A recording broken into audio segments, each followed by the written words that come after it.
It's one of the most beautiful spots on A1A, with one of the most brutal names.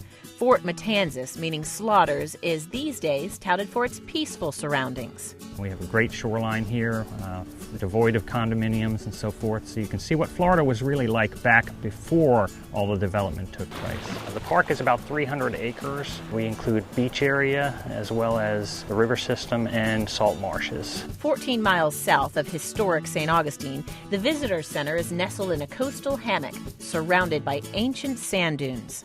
You can also take a walk on our nature trail. We have a boardwalk for the entire distance. A visitor favorite, the Atlantic bottlenose dolphin, can often be spotted from the free ferry ride across the inlet. It provides pristine views of the area and a visit to the fort. While Fort Matanzas scores high with nature lovers, some would say it's the historical tour that sells the place. The park rangers here are right out of the history books. They dress the part and they tell great stories. It was the original site of a series of massacres known as the Matanzas. It's a beautiful river with an awful name. It was here in 1565 that French soldiers were, as the name says, slaughtered by the Spanish in attempts to protect their new land.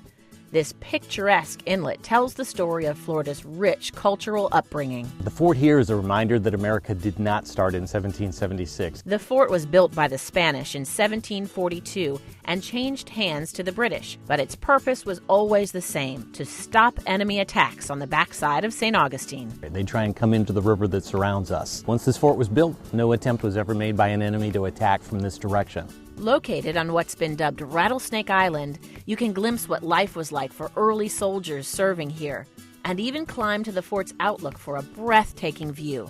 From here, you can scout out your next activity, take a stroll around the inlet, go paddleboarding, or say hello to the Atlantic Ocean just across A1A. To wrap it all up, grab a seat and down a plate of fresh seafood at the Matanzas Inlet Restaurant, an old tackle shop turned open-air watering hole that's been attracting locals and visitors alike for more than 20 years. My favorite, a bucket of steamed oysters enjoyed at sunset.